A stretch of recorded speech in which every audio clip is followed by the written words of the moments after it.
gudoomiyaha baarlamaanka Soomaaliya Professor Maxamed Cismaan Jawaari oo shalay soo gaaray magaalada Baghdad ee dalka Ciraaq isaga iyo wafdi uu hogaaminayay ayaa booqday xarunta safaaradda Soomaalidu ay ku leedahay dalkan Ciraaq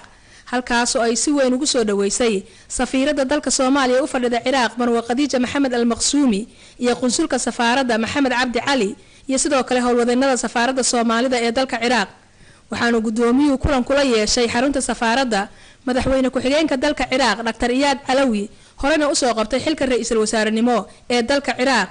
kulankan ayay labada mas'uul kaga wada hadleen adkeynta xiriirka labada dawladood iyo iskaashiga dhinacyada amniga iyo siyaasadda maadaama labadan wadan ay siyaabo isku mid ah tahay xaaladoodu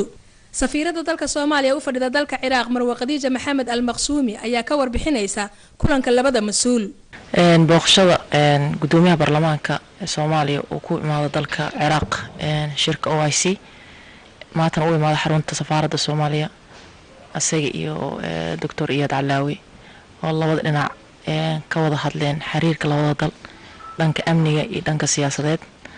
oo waxyaalo badan hadda maanta isku afkarteen gudoomiyaha baarlamaanka Soomaaliya Professor Jawaari iyo wafdigiisa ayaa magaalada Baghdad kaga qayb galaya shirka baarlamaanada ururka iskaashiga wadamada Islaamka ee ka socda magaalada Baghdad oo ay ka qayb galayaan 54 dawladood waana shirkii 11aad ee sanadlaha ah ee sanadkan ay martigelisay dawladda Ciraaq iyadoo kii ugu dambeeyayna lagu qabtay dalka Turkiga shirkan baarlamaanada Islaamka ee ka soconaya magaalada Baghdad oo la soo gabagabeyn doono maalinta Isniinta ee 25 bishan ayaa lagu wadaa maalinta berita inay ka hadlaan afhayeenada baarlamaanka kaas oo ka mid yahay Professor Jawaari oo ah gudoomiyaha baarlamaanka ee Soomaaliya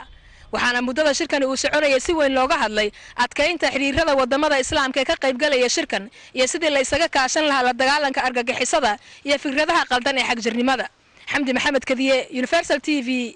magaalada Baghdad